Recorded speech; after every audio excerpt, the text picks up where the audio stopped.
Hoy en Vidas Cruzadas recibimos al escritor Alfonso J. Usía. Es autor de las novelas Vatio y Cuento del Norte y acaba de publicar El puente de los suicidas, editada por Círculo de Tiza. Usía escribe en The Objective y en Ethic y colabora con la sección Contrabando en Onda Cero Madrid. Con ustedes, Alfonso Usía.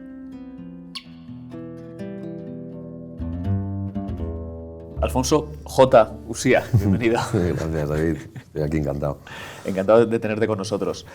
Bueno, por tu nombre y apellido de escritor, que no ocultas ni quieres ocultar que eres hijo de Alfonso Usía, el periodista. Sí, no, la verdad es que eso es una cosa además que Ray Loriga siempre dice que lo único en literatura que él se puso Ray precisamente para tener un nombre propio, ¿no? Lo que pasa es que luego también por otro lado era tan obvio, es que iba a salir enseguida en el minuto 1, con lo cual encima lo llevo con muchísimo orgullo, con lo cual, ¿sabes? Lo de la J es por Javier y intento, pues, que no, ¿sabes? Que eso sea como un puente de diferencia entre los como dos. George W. Bush. Total. Sí. ¿Y qué tal lleva que haber tenido un hijo escritor? Es decir, ¿no piensas que te has descarriado? No, al revés, sorprendentemente bien. Al principio, además, para mí he tenido el síndrome del impostor muchísimo más tiempo que cualquier escritor natural, ¿no? Porque al final, ¿sabes? Tienes delante y encima una persona que de esto sabe bastante. Entonces, la autoexigencia también era mayor, ¿sabes? Y con la primera novela que hice, que el pobre se la comió entera y la tuvo que corregir, ahí también vi su talento y su talante para poder, ¿sabes? Pues en literatura y sobre todo para también asumir que quería dedicarme yo a esto, ¿no? Y la verdad es que me ha apoyado desde el principio. Muchas personas que son hijos de alguien relacionado con el ámbito que han decidido escoger, ¿no? En tu caso el de la literatura, digamos que se les suele decir, bueno, es que lo han tenido muy fácil, pero en muchos casos les han puesto más dificultades de las que hubieran tenido, ¿no? Yo creo que siempre van ¿sabes? Es como una broma, ¿no? Pero todos los de la derecha siempre dicen que yo soy de izquierdas y todos los de izquierdas siempre dicen que soy de derechas, ¿no? Entonces, al final, yo creo que tanto una cosa como para la otra siempre te ibas a llevar alguna coz, ¿no?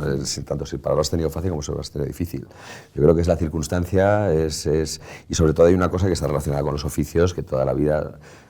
Yo creo que contra el dicho de en casa del herrero cuchillo de palo, los oficios siempre se han heredado, ¿sabes? Yo a la primera persona que he visto, ¿sabes? Y que más he admirado durante toda mi vida, que ha sido mi padre, le he visto tecleando o leyendo desde que tengo uso de razón, y entonces es una cosa que la tenía impregnada, yo creo, de manera natural, y a muchísima honra, ¿sabes lo que te quiero decir? Con lo cual yo creo que hay en ese sentido... es que me viene de cuna, en el fondo, ¿sabes? Y tengo la suerte de que venga de cuna. No, eso por supuesto, pero te lo decía también porque la gente a lo mejor no es consciente de cuántas puertas, no sé si te cierra, a lo mejor puertas incluso interiores, ¿no? Pues lo que decías antes del símbolo del impostor, ¿no? Yo le he escuchado a Manolo Lama, por ejemplo, decir que a su hijo le ha perjudicado, él tiene un hijo que es futbolista profesional, que juega en el Atleti, y decir que le ha perjudicado ser el hijo de Manolo Lama. Yo creo que fuera de dramatismos, creo que para tanto lo bueno como para lo malo ha sido lo que me ha tocado hoy. Estoy feliz y a mucha honra y lo llevo con la cabeza bien alta, ¿sabes? Sí que es verdad que a lo mejor alguna vez te puede perjudicar, pero es que al mismo tiempo otra puerta te puede abrir, ¿no? Yo creo que lo importante era tener una voz propia y que no, pues eso, que no intentase plagiar lo que era, pues un poco lo que habías mamado y en ese sentido... ¿Sabes? Hacer el camino más ancho, más largo, depende ya de mí. Bueno, estilísticamente sois muy distintos. Sí. Es importante. Siempre, claro, sí. La verdad es que llegar a la altura es difícil, no es sencillo. Bueno, pero hay estilos, hay regateadores, hay pasadores en largo y hay... Sí, tengo otro tipo de voz, otra época, desde luego, ¿no? Fíjate en lo que se parece a mi bisabuelo, a Muñoz Seca, ¿no? Que mi padre le reivindica mucho que era su abuelo, ¿no? Entonces, él sí que tiene mucha más la parte de la poesía, mucho más arraigada, la poesía satírica, que es en lo que realmente es brillante mi padre. Pero, ¿sabes? Yo creo que en los tres casos, ¿no? Del linaje hemos copado géneros completamente distintos, ¿no? Porque mi padre tampoco se ha trabajado siempre mucho la novela, así que es verdad que pues, las novelas del Marqués de Toancho pueden ser un caso, pero no lo encuentro dentro de mi tipo de trabajos, ¿no? Entonces, en el fondo, estamos cómodos en tres sitios distintos. Y, Alfonso, ¿tú en qué momento sabes que quieres ser escritor? Es decir, cuéntanos un poco cuál es tu trayectoria desde que estás en el colegio, los 15, los 16 años, donde me imagino que la literatura en tu vida entra a través de la música, ¿no? Sí, entra por un lado a través de la música, que es donde siempre me he refugiado desde muy pequeño en todo, ¿no? Yo creo que antes teníamos una ventaja muy fuerte y era que podíamos estar en una habitación encerrados con una pelota durante bastantes horas sin que nadie se preocupara, ¿sabes? No teníamos tanto acceso a pantallas ni a tanta información, te aburrías más, entonces al final mirabas a la pared y veías libros. Entonces, pues empezabas a coger libros y empezabas a viajar, ¿sabes? Y eso desde muy pequeño he tenido la suerte de tener unas bibliotecas siempre a mano bastante abundantes y además de todo tipo de géneros, ¿no? Porque pues, desde tebeos hasta todo, pues hasta novelas de viajes, novelas de aventuras, Stevenson, de Conrad, de tal, de, ¿sabes? Y al final yo creo que ahí en la infancia sí que me la pude dibujar viajando en prosa muy bien. Recuerdo hacer obras de teatro muy de niño, intentando vendérselas a mis padres en el salón y a la vecina del quinto izquierda de García de Paredes, cada vez que las estrenaba. Y recuerdo bastante éxito, de hecho, porque vendía todos esos ejemplares rápidamente, los hacía yo mismo, los grapaba y entonces hacía mis libretos y no sé qué. Luego sí que es verdad que la vida me fue poniendo en sitios donde consideraba que también te tenías que ensuciar un poco la mirada para poder escribir, ¿no? O sea, yo no entiendo la vida de la literatura como pues, un señor que está sentado en su despacho y te puede llevar a tocar pues, lo que su imaginación quiera, ¿sabes? Soy mucho más... Tengo menos talento, ¿sabes lo que quiero decir? O sea, necesito tocarlo, necesito leerlo, necesito saber a qué saben todas esas cosas para poder luego expresarlas en literatura. Y yo creo que sí que hay un camino muy bonito que estuvo muy relacionado con la música en el que la decisión era explorar, vivir y llegar hasta donde pudiese, ¿sabes? Que pues eso, que es la época en la que estuve trabajando con Antonio o luego la época de EMI Music o... Vamos a hablar de eso, es decir, ¿tú cómo acabas trabajando en EMI Music? ¿Cómo se produce ese aterrizaje profesional, digamos? Pues la verdad es que como todas las cosas bonitas, por casualidad, ¿sabes? Pura, ¿sabes? Yo en esa época pues, me quería dedicar a la canción, escribía canciones constantemente, tenía unos amigos que habían estudiado, pues uno había estudiado música en Berkeley, otro eran unos fenómenos, ¿sabes? Y una noche, pues haciendo maquetas en Augusto Figueroa, en casa de Pedro, de uno de ellos, pues de repente por una carambola otro amigo nuestro no pudo ir a recoger a Antonio Vega, que se lo habían pedido a una gasolinera, y claro, yo cuando oí su nombre, ¿sabes? Me puse de pie y me lancé a la calle contra un coche porque ni siquiera tenía para ir a buscarle, ¿sabes? Y entonces de repente llegué a la gasolinera en cuestión, después de hablar con su persona encargada en la discográfica aquí en España, y ya no estaba. Entonces ya se había ido, ¿sabes? Había subido en cualquier otro coche. Con lo cual empezaba una cosa muy bonita con una decepción, ¿no? Porque al final, ¿sabes? Hay un artículo de Javois precioso que acaba de publicar que decía que su primer gran enemigo fue una pared, ¿no? Porque siempre que le mandaba las pelotas a la pared siempre la contestaba. Con lo cual eso le preparó mucho para que la vida fuese una constante de estar de vuelta, una decepción, ¿no? Y ahí fue la primera, que habría una cosa muy bonita que también en literatura, pues eso, pude oler el sitio, pude verlo, pude estar ahí, en el mismo frío, la misma agua, la misma noche, la misma luz, ¿no? Pero por apenas una chispa. No pasa eso de una persona a la que tanto admiraba, de encontrarme con ella y poder tener pues eso, un rato y darle un servicio, ¿no? ¿Sabes? Un poco a cambio de todos los que él había hecho por mí, que habían sido muchas horas de escucharle, muchos conciertos de contemplarle. Y de repente, pues de ahí, a los 2 o 3 días, me vuelven a llamar ya a mí directamente los de la EMI, de la discográfica Antonio, y básicamente el pipa que tenían había dimitido, que no podía más del curro de es un poco complejo de acompañar a una persona de este talento tanto para lo bueno como para lo malo y que me lo ofrecían. Entonces, claro, yo con 20 años y con un hambre que te mueres y con un sentido del miedo bastante relativo, porque no tienes esa precaución ni tienes esa tal, y luego sobre todo con una admiración y un respeto que eran demasiado profundos, fue muy sencillo. Entonces me pegué a él en todo lo que pude. ¿Y en ese momento tú estabas trabajando, estabas estudiando? En ese momento estaba estudiando ingeniería de sonido, lo cual abandoné, ¿sabes? No la terminé y claro, o sea, de repente... Muchos podían ser ingenieros de sonidos, pero muy pocos podían ser, ¿sabes? Lo que ofrecían con Antonio, ¿no? Y no lo dudé, ¿sabes? Y le seguí. Antonio Vega es historia de nuestra música y además es un letrista muy fino y muy genial, ¿no? Por todas las cosas que dices, pero claro, es una persona con problemas con adicciones, ¿no? Como hemos sabido, hasta su fallecimiento en 2009, ¿no? Sí, 12 de mayo del 2009. Y entonces, para que la gente que nos esté viendo lo entienda, a una persona de ese talento que, bueno, pues que tendrá sus discos comprometidos y demás, le colocan a alguien al lado para que le ayude, una especie de asistente personal, Sí, yo creo barra que... guardaespaldas, barra vigía. Barra guardaespaldas es imposible, porque imagínate entonces el poco éxito que habrían encontrado fichándome a mí. No, básicamente yo creo que todos los artistas llegados a un punto de éxito, de reconocimiento y de tal, siempre tienen una persona cerca, básicamente, y pues es un poco la persona que le hace la vida un poco más fácil. ¿Sabes? No se trata más de eso, o sea, yo no aportaba más que otra cosa que intentar hacerle la vida fácil a Antonio, en el sentido de poder llevarle y traerle, pues si necesita tabaco lo bajo yo a comprar, si quiere una Fanta naranja se la traigo yo, o sea, al final, pero por otro lado eso te permite estar en todos los momentos de alguien, ¿no? A quien admiras, ¿no?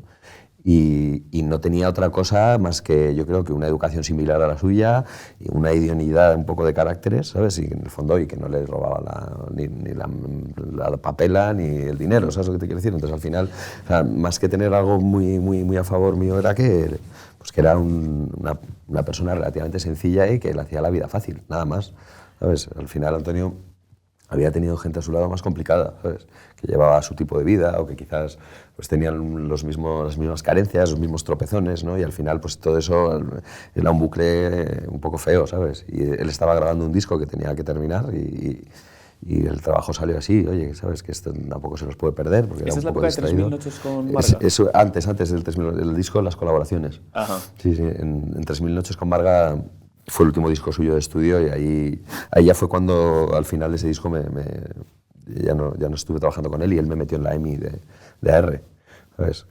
Por una vacante que hubo también, ¿eh? Para quien le interese este tema que es apasionante, está tu novela Batio, sí. donde bueno, cuentas estas experiencias y bueno, merece ser leída por todo lo que allí cuentas. Pero por dar alguna pincelada más, ¿tu admiración por Antonio Vega, que era absoluta antes de empezar a trabajar con él, cambió de gradación por estar muy cerca de él? No, hombre, a ver, es obvio que los mitos cuando les tienes cerca siempre te decepcionan también, ¿no? Pero también los hace humanos, ¿no? Y hay algo que ahí creo que además estoy convencido que la inteligencia artificial y el chat GTP y todas estas vainas no nos van a tumbar, es porque una parte de la admiración y de la atracción que tengo por la obra y por algunos autores está en su personalidad errante, ¿no? Está en la garantía de saber que se equivocan, ¿no? Y yo creo que ahí hay algo, ¿sabes? Que hombre, pues obviamente cuando conoces a alguien de la talla de Antonio y sobre todo al que tenía tan escuchado y con tanta admiración, sí que es verdad que flipas un poco en colores, ¿no? Pues, ostras, ¿sabes? Pero bueno, que también yo creo que es la vida, ¿sabes? Que te va enseñando de esa manera, que yo encima tuve la suerte de empezar muy arriba en ese sentido, pues te enseña un poco que todo el mundo muere, ¿no? Al final, que todo el mundo come, todo el mundo tiene pena, todo el mundo tiene frío, todo el mundo tirita, o todo el mundo puede ser un bandido, un bellaco, ¿no? Pero también todo el mundo puede ser genial y generoso. ¿Cuán importante es para ganarte la confianza de alguien así el hecho de que no se sienta permanentemente admirado? Bueno, a ver, yo creo que él tenía también la aceptación con el perfil muy baja, ¿sabes? Antonio no exigía mucho a cambio. Era un tío muy generoso, muy humilde, ¿sabes? Hombre, pues no se trata de estar todo el rato dándole la chapa con joder, tío, y cuando grabaste esto, pues, ¿sabes? ¿Dónde estabais y quién tocaba el bajo y quién fue el ingeniero de ese disco? Pues no, ¿sabes? Lo que pasa es que también el roce... A mí me encantaba, por ejemplo, estar con él en silencio, ¿no? ¿Sabes? Y le veía la respiración mucho y tal, y no sé qué, y eso me daba también mucha paz, ¿no? Y me molaba verle descansar, me gustaba verle dormir, me gustaba verle tranquilo, ¿sabes? O sea, había muchos momentos en silencio que me daban muchísima... ¿Qué horario tiene una persona que trabaja con alguien que no tiene horarios? No tiene horarios tampoco. ¿Tampoco? No, claro, no, ninguno. Pero claro, también por eso lo haces con 20. O sea, con una familia con 40 no lo haces porque te corren a gorrazos y porque no te apetece físicamente. Ya ahora mismo no lo podría hacer solo con David Bowie, si se levantara de la tumba quizás, ¿sabes? Y porque llevaba una vida muy tranquila ya en su madurez.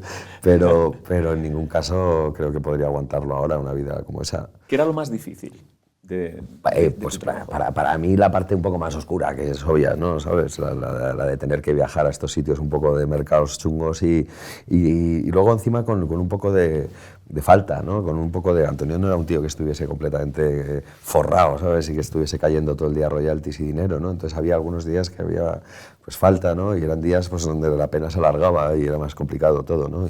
Y en esos días... Porque tenía más gastos que ingresos. Claro, digamos. sí, a veces había épocas que había más gastos que ingresos, otras veces...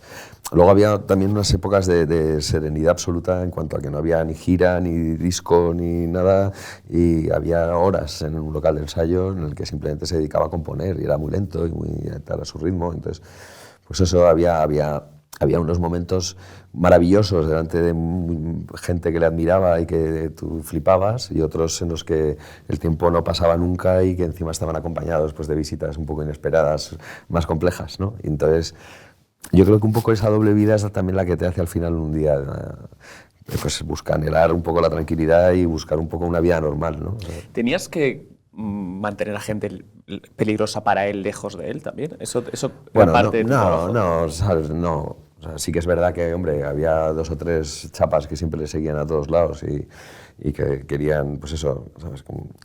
Comerse su papela, que se dice. Pero también es verdad que yo no tenía ni el cuerpo ni la función de dedicarme a eso, ¿no? Yo era más un poco sujetarle la mochila. O sea, era una cosa, un poco una ayuda muy, muy simple, pero que también era muy eficiente para alguien así, ¿no? ¿Sabes? Y pasar tiempo con él, nada más. ¿Y cómo se produjo vuestra, o sea, esa separación, digamos, en la que... O sea, pues un día le di la vuelta al móvil, literalmente, ¿sabes? Es una especie de llamada perdida, ¿no? Que al final yo creo que... Es verdad que también estaba empezando con la que es mi mujer ahora y ¿sabes? Habían sido mucho tiempo muy intenso, ¿sabes? Y también necesitaba un poco de mí, necesitaba respirar, necesitaba descansar pues necesitaba descansar de un bucle un poco de autodestrucción, no por el tipo de vida que llevaba Antonio, sino por el tipo de vida que estaba buscando yo, ¿no? ¿Sabes? Al final tenía todo completamente aportado de mí, yo me quería dedicar a la creación de algún modo. Gracias a él tuve la sensación muy rápido de saber que la canción era inalcanzable, ¿sabes? Que eso también es una cosa que te viene muy bien, ¿no? O sea, enseguida te das cuenta que el nivel está tan alto que es que no hace falta ni complicártelo, ¿no? Pero sí que es verdad que al mismo tiempo la prosa y la literatura sí que la hacía de otra forma, ¿no?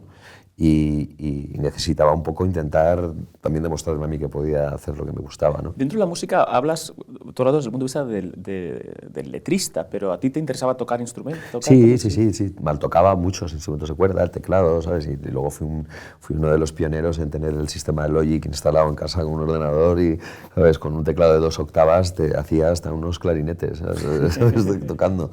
Pero luego, claro, ¿sabes? Recuerdo una noche en concreto, por ejemplo, que me traje a Antonio a casa a dormir y se puso él a tocar mis instrumentos y a mis cacharros, joder, y de repente, pues eso, cantaba, yo qué sé, como Nina Simone, o sea, era increíble cómo te dejaba la voz, cómo te la preparaba, cómo te la cuidaban, ¿sabes? Y entonces, era todo un mundo maravilloso que me atraía muchísimo, del que también sabía que la industria lo estaba echando, cada vez había menos negocio, cada vez era más difícil y cada vez conocía a gente tan talentosa y tan brillante que me dejaba las puertas completamente cerradas a mí. Entonces ahí el salto a la literatura sin música, digamos, era obvio, ¿sabes? La desaparición de estas figuras, bueno, Antonio Vega en el año 2009, 10 años antes Enrique Urquijo en el año 99, y bueno, podríamos hablar de mucho. Manolo Tena hace menos tiempo. Ray Heredia, ¿no? Hay gente por ahí. ¿Qué historia está por contar de toda esa generación de músicos? Yo que sabes lo que pasa, que creo que es la generación que nos toca, ¿no? Al final la generación, uno de los éxitos de Batio no es ni lo bien escrito que esté, ni lo genial que sea la historia, es que al final toca un poco en los recuerdos más bonitos de la memoria de mucha gente que comparte generación, ¿no? Entonces, que además es la generación que ahora compra libros, quizás, ¿no? Los que tenemos más de 35, 40 años, ¿no? Y que estamos ahí un poco... Pues que cuando miramos hacia atrás y fuimos al primer concierto, te diste un beso a tu primera chica o chico, lo que tenga que es lagarto, lo que besaste, ¿sabes? Lo que sea, pues quizás sonaba La chica de ayer o quizás sonaba, ¿sabes? Solo pienso en ti de Enrique Urquijo, aunque tú no lo sepas, o el infierno, tu gloria, ¿sabes? La alegría de vivir de Ray Heredia. Entonces, yo qué sé, yo creo que es la parte un poco que ahora nos ha tocado a nosotros pues mirar con una nostalgia, ¿sabes? Con un guiño un poco y con una sonrisa así un poco pícara de la época en la que pues, fuimos un poco más bandidos, ¿sabes? Y eso, ¿sabes? Justo pues ahora lo estamos viendo atrás, ¿sabes? Es verdad, por ejemplo, que en el Madrid de los finales de los 90 pues excepto alguna cosa de Cheromañas y demás, hay muy poco narrado, ¿no? ¿Sabes? Tienes costumbrismo, joder, y Bohemia tienes del siglo XIX todo escrito, del siglo XX tienes todo escrito, de los 90, principios de los 2000 hay muy poco, ¿no? Entonces nos toca ahora escribirlo a nosotros, ¿no? Los que nos dedicamos a esto. Y entonces, joder, yo creo que tenemos las armas y, como tú has dicho, ¿no? Toda esta gente que desapareció y que pinta un poco la banda sonora de nuestra vida, ¿no? ¿La industria de la música te sigue interesando? ¿O? No me interesa nada porque la considero la gran causante de lo mal que ha ido, ¿no? ¿Sabes? El copyright, las copias pirata, el top manta y todo eso yo creo que era secundario. Es verdad que los ordenadores y la tecnología también la abarató mucho, ¿no? Entonces, lo que un disco antes costaba 10 millones de pelas, lo grababas luego por medio millón, ¿no? Con un ordenador en Logic en tu casa, ¿no? Como hacía yo. Entonces, claro, todo eso hizo también que el filtro y la puerta se abriese mucho más, ¿no? También antes había ciertos estándares y todo era más, digamos, tenía mucho más rigor, ¿no? No es casual que los grupos de los 70 y los 80 que todavía escuchemos sonaran tan bien, ¿sabes? Se descartaba muchísimo más. Luego también se hizo así, luego también el eje de la música ha cambiado, ¿no? El eje anglosajón que podemos tener la gente que escuchábamos música 80s, 90s y demás, ahora se ha ido a otros países de Latinoamérica con otro tipo de composiciones que, pues, claro, que te pueden gustar más o menos el ritmo, pero que bueno, las letras son divertidas y te juegan ¿sabes? Es nuevo, ¿no? Entonces que esto va a traer sus consecuencias en los próximos 10, 20 años también en la gente que ahora escucha eso, ahora música basándose en lo que han mamado, ¿no? Como nosotros. Entonces yo creo que todo va evolucionando y lo que nos toca a nosotros es esa parte. En tu último libro, esta novela, El puente de los suicidas, abres con una frase que encontraré, o no. Bueno, no sé dónde está, pero me da igual, te la voy a decir. Dices algo así como que tú necesitas, y lo has mencionado antes, ensuciarte la mirada para ponerte a escribir.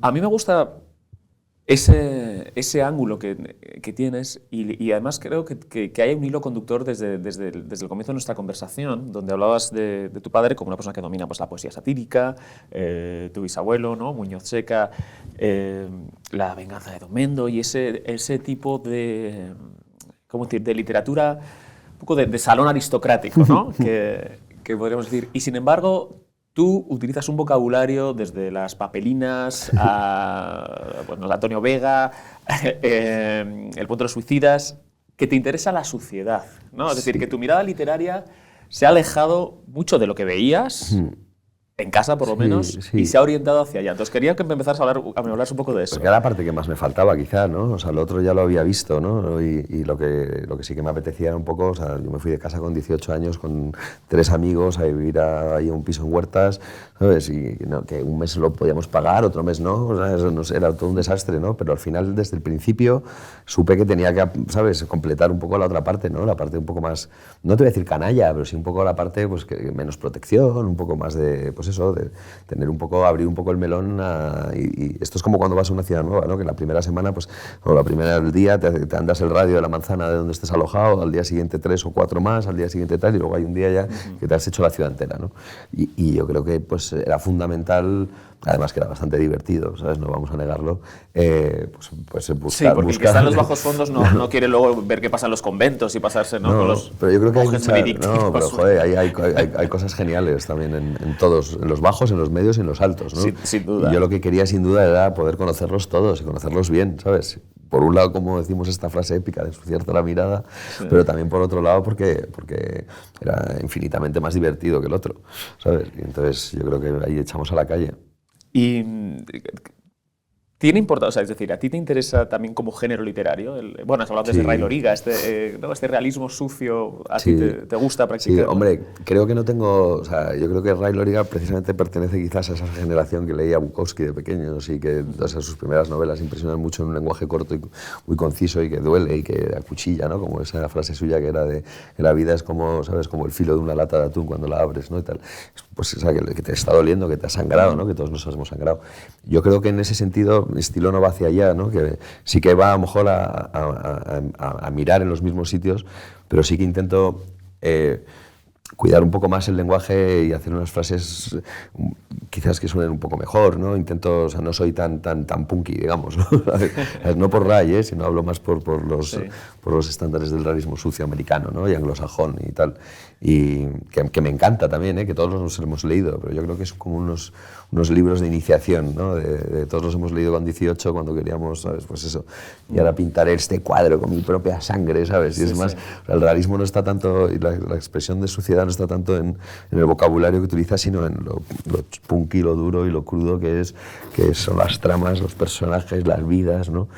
El personaje a mí de Madrid, por ejemplo, me parece un personaje fundamental, ¿no? No tanto un género literario, sino como un personaje de literatura, ¿no? El género yo creo que es algo mucho más importante y más complejo que Madrid, que tiene todo, todavía se le queda corto, ¿no?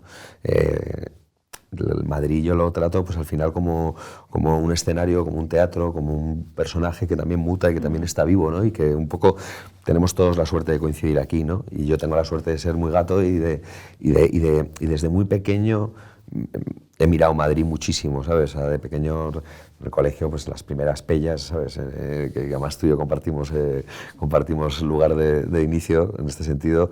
Yo no me iba al cine, a la Vaguada, a ver una peli, ¿sabes? O sea, yo me ponía a andar, tío, y me echaba a la calle Fuencarral arriba abajo, luego me iba por 2 de Mayo, tal, no sé qué, y estaba alucinado y miraba y tal, ¿no? Y enseguida ya, pues eso, en cuanto tuve cierta independencia, ¿sabes? Que en la calle es donde estaba todo, ¿sabes?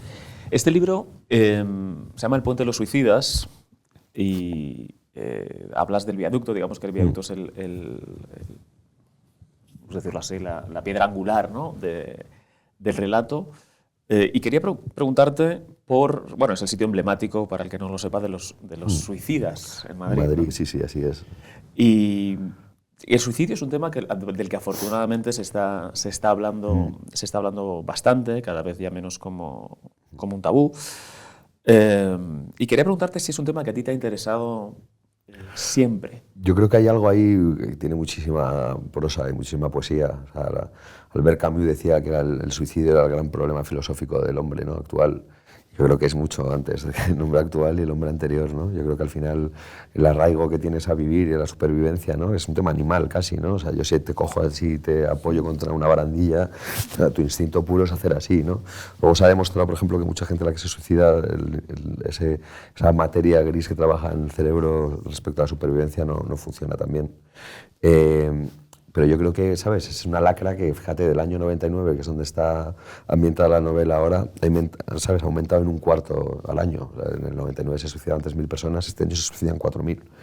Entonces, aprovechando que yo creo que se está rompiendo un poco el melón y el tabú y que, pues eso, ya tenemos dinero y medios en la política y en demás cosas para prácticamente hasta darte de alta como núcleo zoológico si tienes más de 2 animales en tu casa, pues joder, que no se afronte el tema del suicidio, ya fuera de ningún tipo de tradición religiosa, ni nada, sino joder, o sea, simplemente como personas que somos, ¿no? Sobre todo en las causas en las que siempre hay otra solución, ¿no? Gente adolescente, gente pues, por bullying, gente por un problema económico.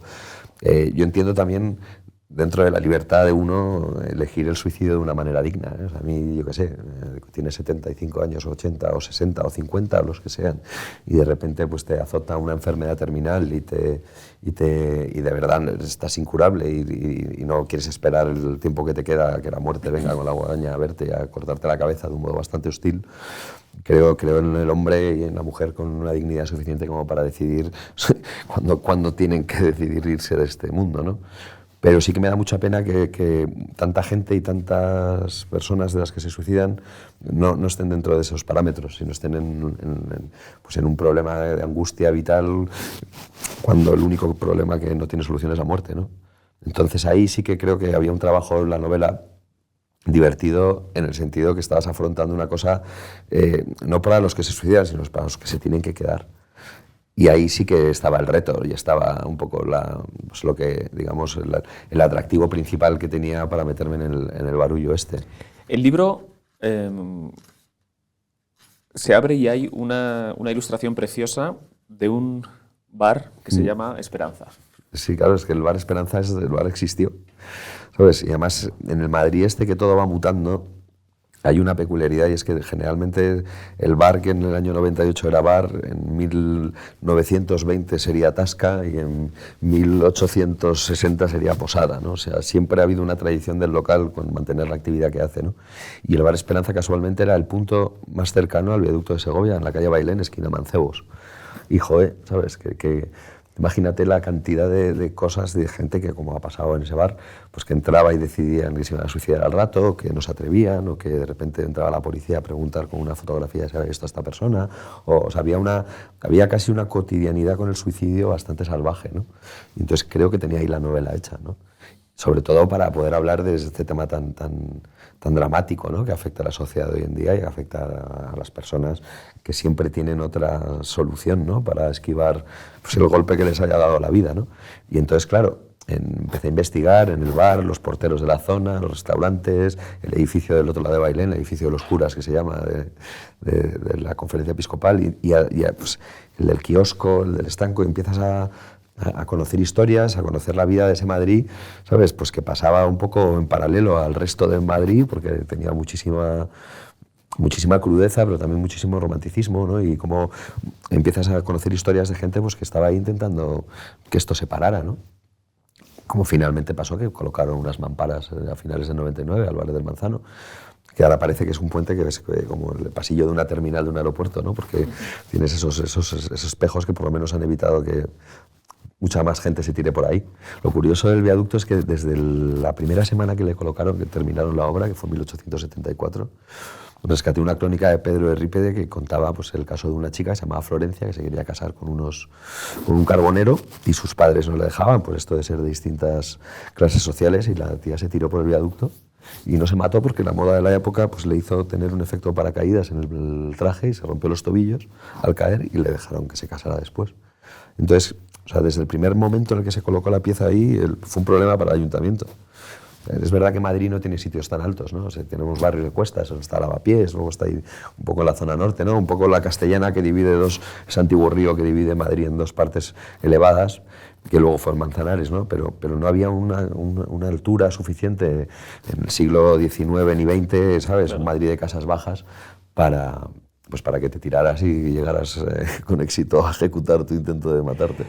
A mí lo de las mamparas me ha llamado siempre mucho la atención también, y me alegra que lo hayas mencionado. Yo le pregunté a un amigo psiquiatra por cómo se explicaba esto, porque claro, una persona que quiere suicidarse, pues está dispuesta a saltar una barandilla, pues estará dispuesta a saltar una mampara, y me dijo, no, porque un porcentaje muy alto de los suicidios son impulsivos. Sí, es así. Entonces te retiene el impulso. Ahora es cuando. Sí. ¿No? Y ves, hay un caso que es real de repente mira cómo funciona el cerebro, de un señor que se estaba a punto de suicidar en el viaducto, que subió la barandilla, y de repente pasó un coche de policía, lo vio, se bajó el policía corriendo y le dijo, oiga usted, que eso está prohibido.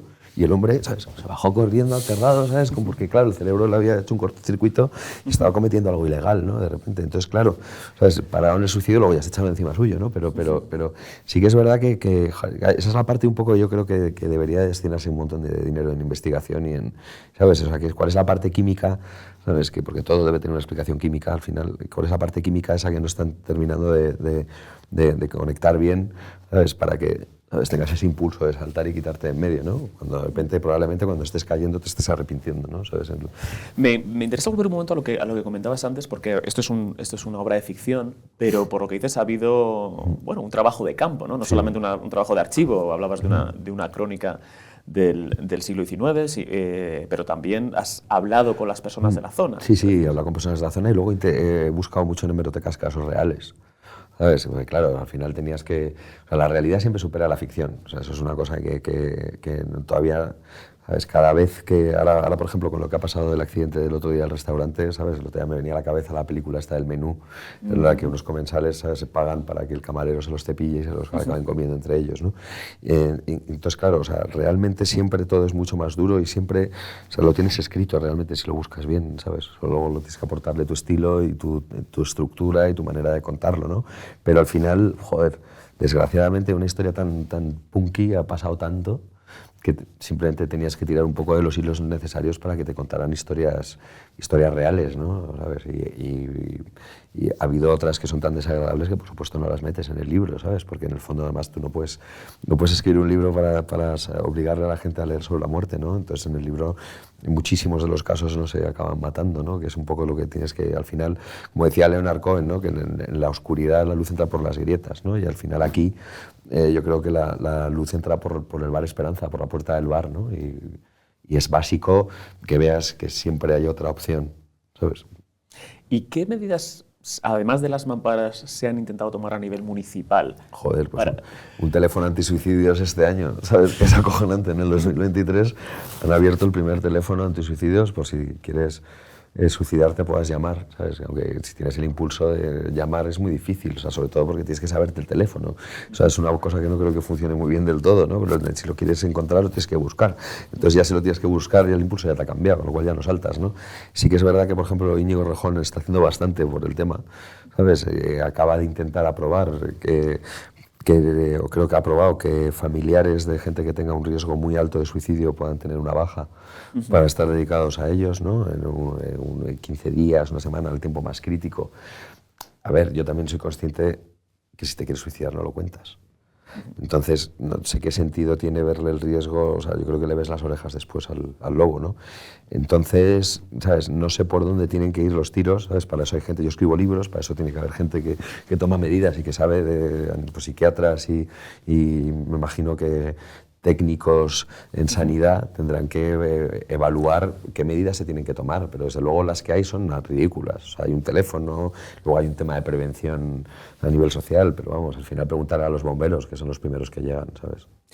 Desde el punto de vista de la parte de investigación, cuando tú vas al barrio a hacer preguntas, ¿tú notabas reticencia a que el barrio se estigmatizara como el barrio de los suicidas? A ver, no tanto por eso, sino más por el tema. ¿Sabes? El fondo del barrio eso se lo llevan, ¿no? Es un barrio que, fíjate, en el 98, 99, cada vez que se suicidaba alguien, una persona de forma anónima pintaba una cruz negra al día siguiente en uno de los pilares del viaducto y nadie sabía muy bien quién era, ¿no? Luego yo ya sí que lo supe, ¿no? Pero bueno, nadie sabía muy bien quién era, entonces el ayuntamiento iba corriendo y, ¿sabes? a borrarlo porque les daba miedo que eso produjera cierto morbo y qué tal. Familiares de gente que se suicidaba, pues iba a buscar por las noches el sitio donde había caído la persona a la que querían, ¿no? Porque al final una forma de realizar el duelo con la muerte también está en la información, ¿no? Yo creo que en el ser humano cuando tienes algo muy jodido, cuanto más sepas, yo creo que mejor te lo tragas, ¿no? Entonces mucha gente iba ahí a mirar dónde había sido. Entonces yo creo que la gente del barrio siempre ha vivido con ello.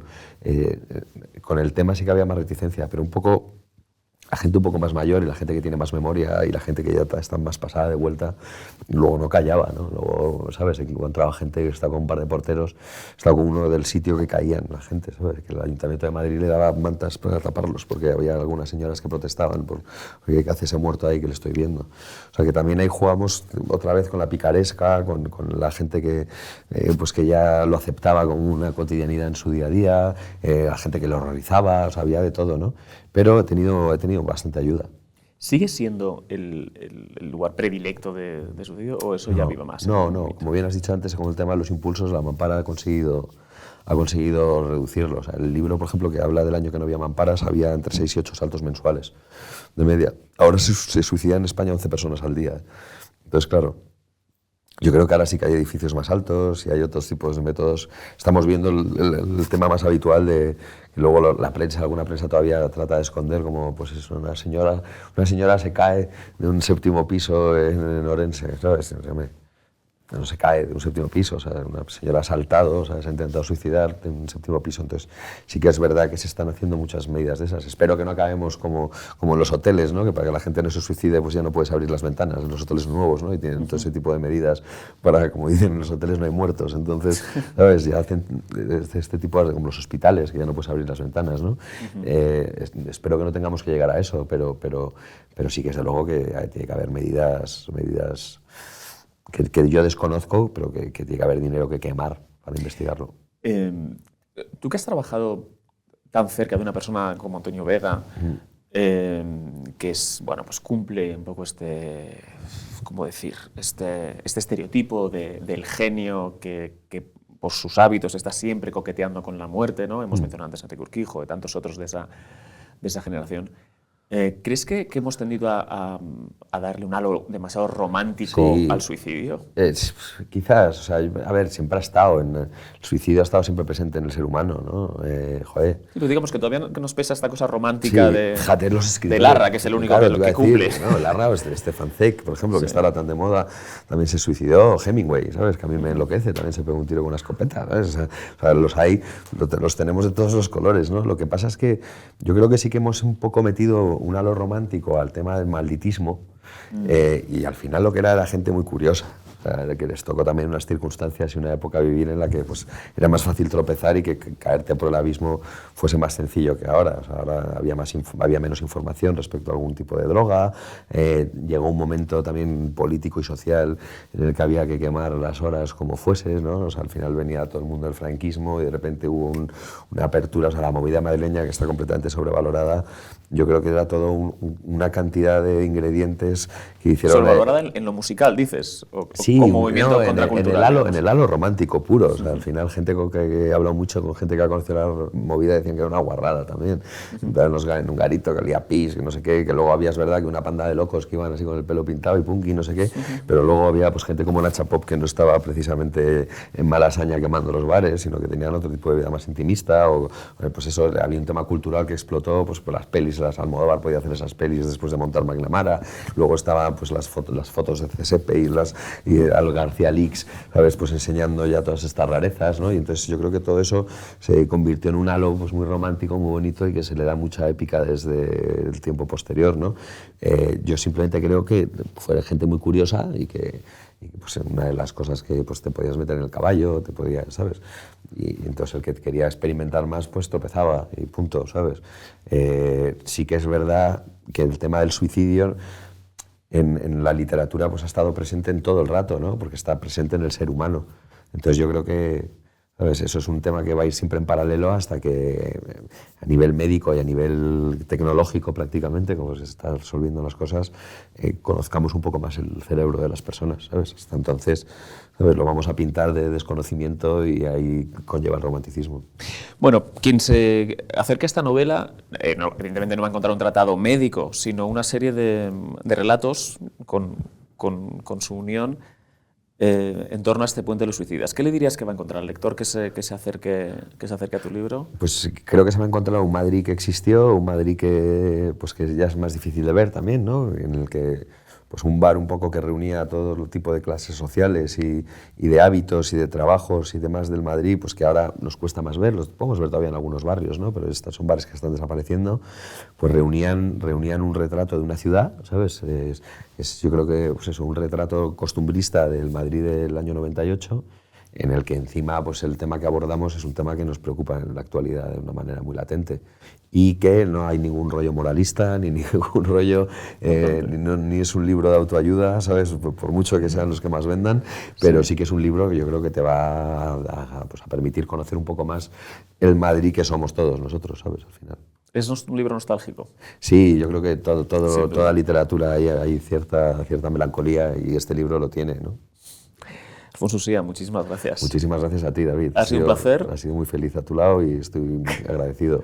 Espero que vuelvas por aquí y sé que vas a volver por aquí y te quería pedir, como le pedimos a todos nuestros invitados, que nos recomiendes a alguien a quien invitar aquí, a quién le quieres hacer la encerrona. Pues yo para recoger el testigo, que ha sido un gran padrino para mí, yo te haría traerte a Ray Loriga. ¿Sabes? Bueno, encantado. Yo a Ray Loriga además se lo gestionaré, te ayudaré a gestionarlo, porque yo creo que Ray conmigo fue una persona muy generosa y muy bondadosa cuando empecé con la literatura y para devolvérselo pues le paso este marrón para que le conozcas un poco más y le conozcan un poco más todos, porque es un personaje fundamental de la literatura española del siglo, finales del XX y del siglo XXI. Fenomenal, tomamos nota. Muchísimas gracias. Gracias a ti, macho.